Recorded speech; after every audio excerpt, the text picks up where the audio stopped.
স্বভাবরামাহামি মা ঘোরদষ্টঘোষৌর্মুখী চতুর্ভুজামুণ্ডমালা বরাভয়ঙ্করং শিবং মুণ্ডমালা ধরা দেবী লৌড়জিভাদিগম্বরাম এবং সঞ্চয়কারী শ্মশানবাসিনাম জগজ্জননী মা দক্ষিণকারী আদিদিনের ইষ্টদেবতা শনিশ্চর দেবতা লক্ষ্মীনারায়ণ জগন্নাথ বলভদ্র সুভদ্রা সুদর্শনী চতুর্ধামূর্তি ଦେବତା ଇଷ୍ଟଦେବୀ ମା ଜଗଜ୍ଜନନୀ ଖଣ୍ଡୁଆଳି ଯେଉଁମାନେ ଆଜିର ଏ ଆଠ ସମ୍ବାଦର ଦୈନିକ ରାଶିଫଳ କାର୍ଯ୍ୟକ୍ରମଟି ଦେଖୁଛନ୍ତି ଶୁଣୁଛନ୍ତି ସେମାନଙ୍କର ପାଇଁ ଆଜିର ଦିନଟି ସୁଖ ସମୃଦ୍ଧି ମାନସିକ ପାରିବାରିକ ଶାନ୍ତି ଉତ୍ତମ ସ୍ୱାସ୍ଥ୍ୟ ଓ ସମ୍ପଦର ଦିନ ହେଉ ଏହା ହିଁ ଜଗନ୍ନାଥଙ୍କ ପାଖରେ କାମନା କରି ଆରମ୍ଭ କରୁଛୁ ଆଜିର ଆମର ଦୈନିକ ରାଶିଫଳ କାର୍ଯ୍ୟକ୍ରମ।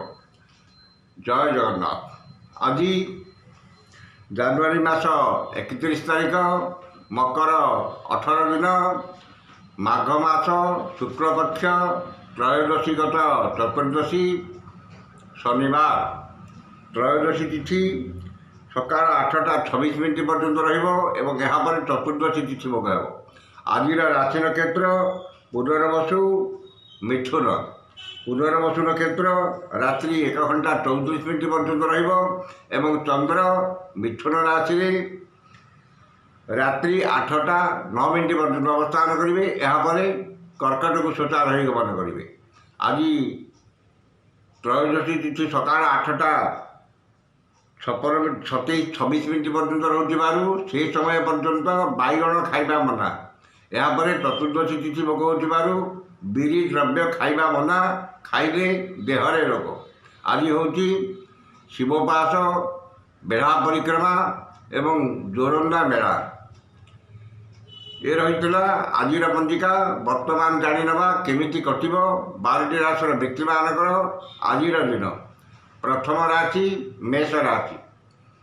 ତୃତୀୟ ଚନ୍ଦ୍ର ଯୋଗୁଁ ନୂତନ କର୍ମାରମ୍ଭ କରିପାରନ୍ତି କିମ୍ବା ନୂତନ ନିଯୁକ୍ତିର ଖବର ମିଳିପାରେ। ମନରେ ପ୍ରସନ୍ନତା, ଚାଲିଚଳନରେ ସଂଯମତା, ବଚନରେ ମଧୁରତା, ସମସ୍ତ କର୍ମରେ ସ୍ୱଚ୍ଛତା ଓ ସମୟାନୁବର୍ତ୍ତିତା ଆପଣାଇବେ। ସ୍ୱଜନ, ପରିଜନ, ବନ୍ଧୁ ବାନ୍ଧବ, ସହକର୍ମୀଙ୍କ ସହଯୋଗ ମିଳିବ ଏବଂ ଭାଇ ଭଉଣୀଙ୍କ ପ୍ରତି ସ୍ନେହ, ଶ୍ରଦ୍ଧା ଓ ଆନ୍ତରିକତା ଅଧିକ ରହିବ। ସମସ୍ତ ପ୍ରତିକୂଳ ପରିସ୍ଥିତିରେ ନିଜକୁ ଆଡ଼ଜଷ୍ଟ କରିବେ ବା ସମ୍ଭାଳି ନେବେ ଏବଂ ସମସ୍ତ କର୍ମ ଆଜି ଆପଣଙ୍କ ପାଇଁ ସହଜ ହେବ। ମନରେ ଉନ୍ନତ ଚିନ୍ତାଧାରା, ଉଚ୍ଚାଭିଳାଷ ପ୍ରକାଶ ପାଇବ ଏବଂ ଉନ୍ନତିମୂଳକ କର୍ମରେ ଧ୍ୟାନ ଅଧିକ ରହିବ। ବାଣିଜ୍ୟ ବ୍ୟବସାୟ ଓ ପରିବହନରେ ଆୟ ଅତି ଉତ୍ତମ ହେବ ଏବଂ ନୂତନ ବ୍ୟବସାୟର ସୁଯୋଗ ଜୁଟିବ। କର୍ମରେ ଆଶାଠାରୁ ଅଧିକ ସଫଳତା ଓ ସମସ୍ତ କର୍ମରେ ଆପଣଙ୍କର ସମୟାନୁବର୍ତ୍ତିତା ପ୍ରକାଶ ପାଇବ।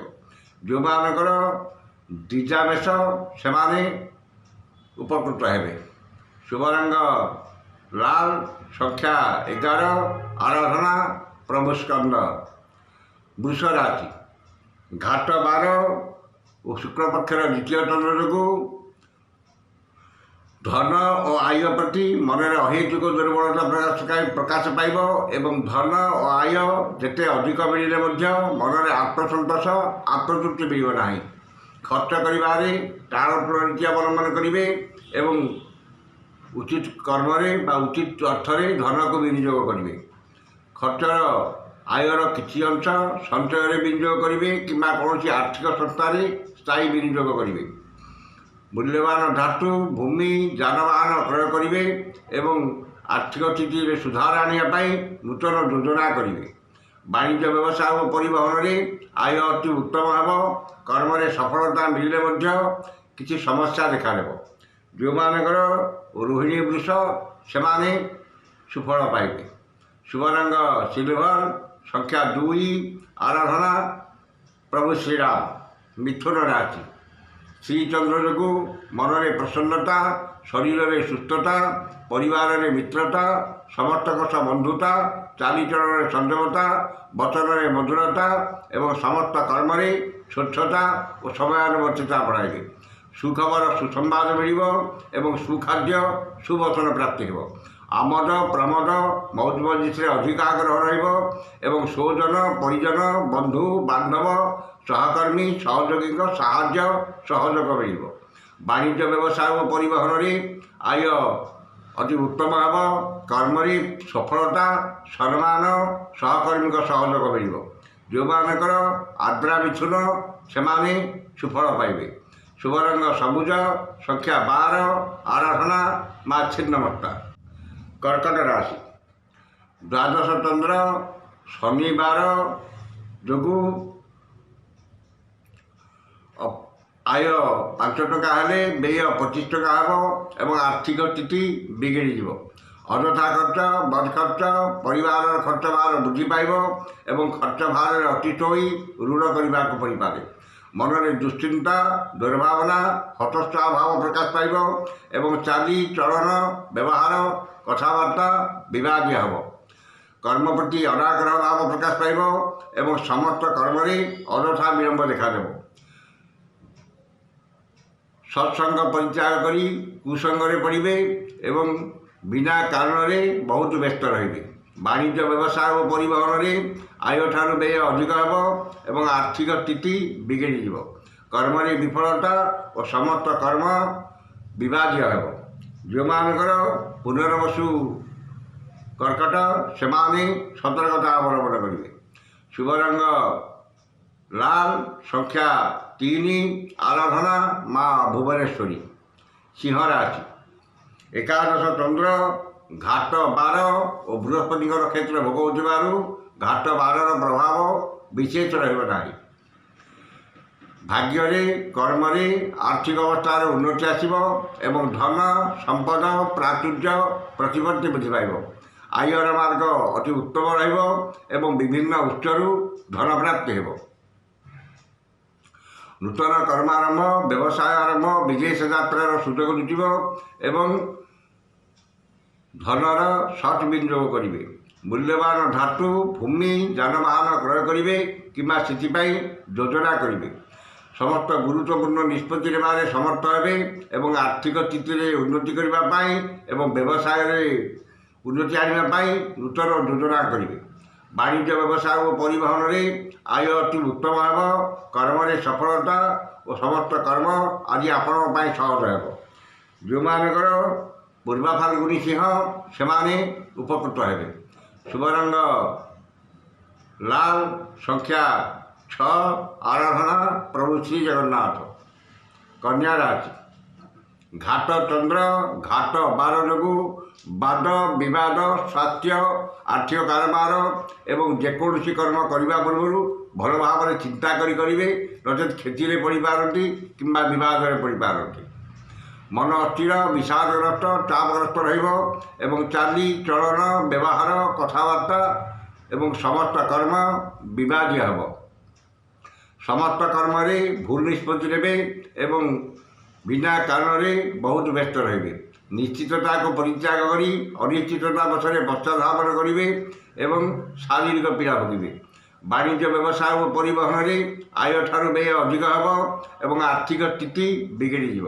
କର୍ମରେ ବିଫଳତା ଓ କର୍ମ ପ୍ରତି ବିପଦ ଆସିପାରେ। ଯେଉଁମାନଙ୍କର ଚିତ୍ରାକନ୍ୟା ସେମାନେ ସତର୍କତା ଅବଲମ୍ବନ କରିବେ। ଶୁଭ ରଙ୍ଗ ସବୁଜ, ସଂଖ୍ୟା 8, ଆରାଧନା ମା ତ୍ରିପୁର ସୁନ୍ଦରୀ। ତୁଳା ରାଶି। ନବମ ଚନ୍ଦ୍ର ଶନିବାର ଯୋଗୁଁ ଗୁରୁଜନଙ୍କ କୃପା, କ୍ଷମତାଶାଳୀ ବ୍ୟକ୍ତିଙ୍କ ସହାୟତା, ରାଜନୈତିକ ବ୍ୟକ୍ତିଙ୍କର ଶୁଭ ଦୃଷ୍ଟିରେ ରହିବେ ଏବଂ କୌଣସି ସଭା କିମ୍ବା ସଂଗଠନର ନେତୃତ୍ୱ ମିଳିବ। ନୂତନ କର୍ମାରମ୍ଭ, ବ୍ୟବସାୟ ଆରମ୍ଭ, ବିଦେଶ ଯାତ୍ରାର ସୁଯୋଗ ଜୁଟିବ ଏବଂ ଧନ, ସମ୍ପଦ, ପ୍ରାଚୁର୍ଯ୍ୟ, ପ୍ରତିପତ୍ତି ବୃଦ୍ଧି ପାଇବ। ଗୁରୁଜନଙ୍କ ପ୍ରତି ସମ୍ମାନ, ଲଘୁଜନଙ୍କ ପ୍ରତି ସ୍ନେହ, ଶ୍ରଦ୍ଧା, ଆନ୍ତରିକତା ଅଧିକ ରହିବ ଏବଂ ନିଜକୁ ଧାର୍ମିକ କର୍ମରେ ସାମିଲ କରିବେ। ଯଶ, ସମ୍ମାନ, ସାମାଜିକ ପ୍ରତିଷ୍ଠା, ଜନସମ୍ପର୍କ ବୃଦ୍ଧି ପାଇବ ଏବଂ ମହତ୍ ବ୍ୟକ୍ତିଙ୍କ ସାନ୍ନିଧ୍ୟ ଲାଭ କରିବେ। ବାଣିଜ୍ୟ ବ୍ୟବସାୟ ଓ ପରିବହନରେ ଆୟ ଅତି ଉତ୍ତମ ହେବ। କର୍ମରେ ସଫଳତା ଓ ପଦସ୍ଥ ଅଧିକାରୀଙ୍କ ଶୁଭ ଦୃଷ୍ଟିରେ ରହିବେ। ଯେଉଁମାନଙ୍କର ସ୍ୱାତି ତୁଳା ସେମାନେ ସୁଫଳ ପାଇବେ। ଶୁଭ ରଙ୍ଗ ନୀଳ, ସଂଖ୍ୟା 2, ଆରାଧନା ମା କମଳା। ଇଚ୍ଛା ରାଶି। ଅଷ୍ଟମ ଚନ୍ଦ୍ର ଶନିବାର ଯୋଗୁଁ ମନରେ ବିରକ୍ତି ଭାବ ଓ ଚିଡ଼ିଚିଡ଼ାପଣ ପ୍ରକାଶ ପାଇବ ଏବଂ ଚାଲି ଚଳନ ବ୍ୟବହାର କଥାବାର୍ତ୍ତା ବିବାଦୀୟ ହେବ। ଠିକ୍ ସମୟରେ ଠିକ୍ ନିଷ୍ପତ୍ତି ନେବାରେ ଅସମର୍ଥ ହେବେ ଏବଂ ସମସ୍ତ କର୍ମରେ ଭୁଲ ନିଷ୍ପତ୍ତି ନେବେ। ମନ ଅସ୍ଥିର ବିଷାଦଗ୍ରସ୍ତ ଚାପଗ୍ରସ୍ତ ରହିବ ଏବଂ ଶାରୀରିକ ପୀଡ଼ା ଭୋଗିବେ। ଧନ କ୍ଷତି ମାନସିକ ଅସ୍ଥିରତା ପରିବାରରେ ମନମାଳିନ୍ୟ ସ୍ୱଜନରେ ବିବାଦ ପଡ଼ୋଶୀଙ୍କ ସହ ତିକ୍ତତା ଏବଂ ଅଯଥା ଖର୍ଚ୍ଚ ଶତ୍ରୁ ବୃଦ୍ଧି ଘଟିବ। ବାଣିଜ୍ୟ ବ୍ୟବସାୟ ଓ ପରିବହନରେ ଆୟଠାରୁ ବ୍ୟୟ ଅଧିକ ହେବ ଏବଂ ଆର୍ଥିକ ସ୍ଥିତି ପ୍ରଭାବିତ ହେବ। କର୍ମରେ ବିଫଳତା ଓ ସମସ୍ତ କର୍ମ କଣ୍ଟକ ସଦୃଶ ମନେ ହେବ। ଯେଉଁମାନଙ୍କର ବିଶାଖା ବିଚ୍ଛା ସେମାନେ ସତର୍କତା ଅବଲମ୍ବନ କରିବେ। ଶୁଭ ରଙ୍ଗ ହଳଦିଆ, ସଂଖ୍ୟା 3, ଆରାଧନା ମା ଚଣ୍ଡୀ। ଧନୁ ରାଶି ସପ୍ତମ ଚନ୍ଦ୍ର ଯୋଗୁଁ ମନରେ ପ୍ରସନ୍ନତା, ଶରୀରରେ ସୁସ୍ଥତା, ପରିବାରରେ ମିତ୍ରତା, ସମସ୍ତ ସଙ୍ଗ ବନ୍ଧୁତା, ଦାମ୍ପତ୍ୟ ଜୀବନରେ ମଧୁରତା ଏବଂ ଦେହ ମନ ସୁସ୍ଥ ରହିବ। ପୁତ୍ର କନ୍ୟା ଭାତୃଭଗ୍ନୀଙ୍କର ବୈବାହିକ କର୍ମର ଆୟୋଜନ କରିବେ ଏବଂ କୌଣସି ଶୁଭକର୍ମ ଏବଂ ଆମୋଦ ପ୍ରମୋଦରେ ଅଧିକ ଧ୍ୟାନ ଦେବେ। ପରିଚିତ ମହିଳାଙ୍କଠାରୁ ସାହାଯ୍ୟ ସହଯୋଗ ଧନ ମିଳିବ ଏବଂ ଆର୍ଥିକ ସ୍ଥିତିରେ ଉନ୍ନତି ଆସିବ। ମୂଲ୍ୟବାନ ଧାତୁ ବସନ ଭୂଷଣ ସୌଖିନୀ ଘରୋଇ ଉପକରଣ କ୍ରୟ କରିବେ ଏବଂ ପରିବାର ପ୍ରତି ଅଧିକ ଧ୍ୟାନ ଦେବେ। ବାଣିଜ୍ୟ ବ୍ୟବସାୟ ଓ ପରିବହନରେ ଆୟ ଅତି ଉତ୍ତମ ହେବ। କର୍ମରେ ସଫଳତା ଓ ମହିଳା ସହକର୍ମୀଙ୍କ ସାହାଯ୍ୟ ସହଯୋଗ ପ୍ରାପ୍ତ ହେବ। ଯେଉଁମାନଙ୍କର ପୂର୍ବାଷାଢ଼ ଧନୁ ସେମାନେ ସୁଫଳ ପାଇବେ। ଶୁଭ ରଙ୍ଗ ହଳଦିଆ, ସଂଖ୍ୟା 5, ଆରାଧନା ମା ଧୂମାବତୀ। ମକର ରାଶି ଷଷ୍ଠ ଚନ୍ଦ୍ର ଯୋଗୁଁ ରୋଗ ଋଣ ଦୁଃଖ ଶୋକ କ୍ଲେଶ ମାନସିକ ଅବସାଦରୁ ସାମୟିକ ମୁକ୍ତି ମିଳିବ ଏବଂ ଦେହ ମନ ସୁସ୍ଥ ରହିବ। ପରୋପକାର ସମାଜ ସେବା ଧାର୍ମିକ କର୍ମରେ ଅଧିକ ଆଗ୍ରହ ରହିବ ଏବଂ ମହତ ବ୍ୟକ୍ତିଙ୍କ ସାନ୍ନିଧ୍ୟ ଲାଭ କରିବେ। ପୁରାତନ ରୋଗରୁ ଆରୋଗ୍ୟ ଲାଭ କରିବେ ଏବଂ ଶତ୍ରୁମାନେ ମିତ୍ରତାର ହାତ ବଢ଼ାଇବେ। ଆପଣଙ୍କ ବକ୍ତବ୍ୟରେ ସମ୍ମୋହନର ଶକ୍ତି ରହିବ ଏବଂ ସମସ୍ତଙ୍କର ଶ୍ରଦ୍ଧାର ପାତ୍ର ହେବେ। ବାଣିଜ୍ୟ ବ୍ୟବସାୟ ଓ ପରିବହନରେ ଆୟ ଅତି ଉତ୍ତମ ହେବ। କର୍ମରେ ସଫଳତା ଓ କର୍ମସ୍ଥାନର ସମସ୍ତ ବାଧା ବିଘ୍ନ ଓ ପ୍ରତିବନ୍ଧକ ଦୂର ହେବ। ଯେଉଁମାନଙ୍କର ଶ୍ରବଣା ମକର ସେମାନେ ସୁଫଳ ପାଇବେ। ଶୁଭ ରଙ୍ଗ ଇନ୍ଦ୍ରନୀଳ, ସଂଖ୍ୟା 6, ଆରାଧନା ମା ଦୁର୍ଗା। କୁମ୍ଭ ରାଶି ପଞ୍ଚମ ଚନ୍ଦ୍ର ଶନିବାର ଯୋଗୁଁ ବିଦ୍ୟା ବୁଦ୍ଧି ଜ୍ଞାନ ଗାରିମା ପ୍ରତ୍ୟୁତ୍ପନ୍ନ ମତି ଦୂରଦୃଷ୍ଟି ଧୀ ଶକ୍ତି ଓ ସ୍ମରଣ ଶକ୍ତିର ବିକାଶ ଘଟିବ ଏବଂ ନୂତନ ବିଦ୍ୟା ଓ କଳା ପ୍ରତି ମନରେ ଅଧିକ ଦୁର୍ବଳତା ପ୍ରକାଶ ପାଇବ। ଆପଣଙ୍କ ବକ୍ତବ୍ୟରେ ସମ୍ମୋହନର ଶକ୍ତି ରହିବ ଏବଂ ସମସ୍ତଙ୍କୁ ବଶୀଭୂତ କରିବାର ଶକ୍ତି ଜାଗ୍ରତ ହେବ। ସନ୍ତାନମାନେ ଆଜ୍ଞାଧୀନ ହେବେ ଏବଂ ତାଙ୍କ ଶିକ୍ଷା ଦୀକ୍ଷା କର୍ମରେ ଉନ୍ନତି ଆସିବ। ପିତାମାତାଙ୍କ କୃପା ଲାଭ କରିବେ ଏବଂ ପୈତୃକ ସମ୍ପତ୍ତିକୁ ନେଇଥିବା ବିବାଦର ସମାଧାନ ହେବ। ବାଣିଜ୍ୟ ବ୍ୟବସାୟ ଓ ପରିବହନରେ ଆୟ ମଧ୍ୟମ ହେବ। କର୍ମରେ ସଫଳତା ଓ ସମସ୍ତ କର୍ମରେ ଆପଣଙ୍କର ଶ୍ରେଷ୍ଠତା ପ୍ରତିପାଦନ କରିବେ। ଯେଉଁମାନଙ୍କର ଶତଭିଷା କୁମ୍ଭ ସେମାନେ ଉପକୃତ ହେବେ। ଶୁଭ ରଙ୍ଗ କଳା, ସଂଖ୍ୟା 6, ଆରାଧନା ମା କାଳୀ। ଶେଷ ରାଶି ମୀନ ରାଶି ଚତୁର୍ଥ ଚନ୍ଦ୍ର ଯୋଗୁଁ ଧନ କ୍ଷତି ମାନସିକ ଅସ୍ଥିରତା ପରିବାରରେ ମନମାଳିନ୍ୟ ସ୍ୱଜନରେ ବିବାଦ ପଡ଼ୋଶୀଙ୍କ ସହ ତିକ୍ତତା ଯାନବାହନରେ ଖର୍ଚ୍ଚାନ୍ତ ଏବଂ ଆର୍ଥିକ ଠକାମିରେ ପଡ଼ିପାରନ୍ତି। ମନ ଅସ୍ଥିର ବିଷାଦଗ୍ରସ୍ତ ଚାପଗ୍ରସ୍ତ ରହିବ ଏବଂ ଅଯଥା ଖର୍ଚ୍ଚ ବୃଥା ଭ୍ରମଣ ଲାଗି ରହିବ। ମୂଲ୍ୟବାନ ପଦାର୍ଥ ନଷ୍ଟ କିମ୍ବା ହଜିଯାଇପାରେ ଏବଂ ଧନକୁ ନେଇ ବିବାଦ ଓ ମାଲିମକଦ୍ଦମାରେ ପଡ଼ିପାରନ୍ତି। ଗୁରୁଜନଙ୍କ ସହ ବିବାଦ କ୍ଷମତାଶାଳୀ ବ୍ୟକ୍ତିଙ୍କ ସହ ଶତ୍ରୁତା ରାଜନୈତିକ ବ୍ୟକ୍ତିଙ୍କ ଆକ୍ରୋଶର ଶିକାର ହେବେ ଏବଂ ରାଜକୀୟ ଦଣ୍ଡ ଭୋଗ କରିପାରନ୍ତି। ବାଣିଜ୍ୟ ବ୍ୟବସାୟ ଓ ପରିବହନରେ କ୍ଷତି ପହଞ୍ଚିବ ଏବଂ ଆର୍ଥିକ ସ୍ଥିତି ବିଗିଡ଼ିଯିବ। କର୍ମରେ ବିଫଳତା ଓ ସମସ୍ତ କର୍ମରେ ଅଯଥା ବିଳମ୍ବ ଓ ବାଧାବିଘ୍ନ ଲାଗି ରହିବ। ଯେଉଁମାନଙ୍କର ପୂର୍ବଭାଦ୍ରମୀନ ସେମାନେ ସତର୍କତା ଅବଲମ୍ବନ କରିବେ। ଶୁଭ ରଙ୍ଗ ହଳଦିଆ, ସଂଖ୍ୟା 9, ଆରାଧନା ମା ମାଣିକେଶ୍ୱରୀ। ଏ ଥିଲା ଆଜିର 12ଟି ରାଶିର ବ୍ୟକ୍ତିମାନଙ୍କର ଆଜିର ରାଶିଫଳ। ସମସ୍ତ ରାଶିର ବ୍ୟକ୍ତିମାନେ ଦିନଟି ଶୁଭ ହେବା ପାଇଁ ଉକ୍ତ ମନ୍ତ୍ରଟି ଋଷାଦି କରି ପାଠ କରନ୍ତୁ। ଋଷାଦିଟି ହେଲା ମତ୍ସ୍ୟଶ୍ରୀ ଶନିଶ୍ଚର ମହାମନ୍ତ୍ରସ୍ୟ କାଶ୍ୟପ ଋଷି ଅନୁଷ୍ଠୁପ ଛନ୍ଦଃ ଅଦ୍ୟ ଦିବସ ଦିବସାଧିପତି ଶନିଶ୍ଚର ଦେବତା ସ୍ମୃତେ ଶନିଶ୍ଚର ଦେବତା ମନ୍ତ୍ର 178 ସଂଖ୍ୟକ ମନ୍ତ୍ର ଜପେ ବିଯୋଗ। ଏ ଋଷାଦିଟି ଥରେ କରିବେ। ମନ୍ତ୍ରଟି ହେଲା ଐଂ ହିଂ ଶ୍ରୀଂ ଶନୈଶ୍ଚରାୟ ନମଃ। ଏ ମନ୍ତ୍ରକୁ ସକାଳେ 108 ଏବଂ ସନ୍ଧ୍ୟାବେଳେ 108 ପାଠ କରନ୍ତୁ। ନିଶ୍ଚିତ ଭାବରେ ଦିନଟି ଆପଣଙ୍କର ମଙ୍ଗଳମୟ ଏବଂ ଶୁଭମୟ ହେବ। କାର୍ଯ୍ୟକ୍ରମକୁ ଶେଷ କରିବା ପୂର୍ବରୁ ଆପଣମାନଙ୍କ ପାଇଁ ଏକ ବିଶେଷ ସୂଚନା।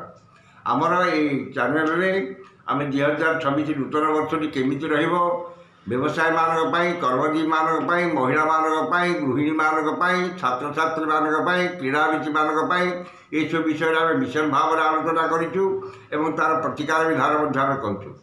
ଆଗରୁ ମଧ୍ୟ ଆମର ଏହି ଚ୍ୟାନେଲରେ ସନ୍ତାନମାନଙ୍କର ବିବାହରେ ବିଳମ୍ବ, କର୍ମରେ ବାଧାବିଘ୍ନ, ବିବାହରେ ବିଚ୍ଛେଦ ଏବଂ ଦାମ୍ପତ୍ୟ ଜୀବନରେ କଳହ ଏସବୁକୁ ଟିକେ ଆମେ ଆଲୋଚନା କରୁଛୁ।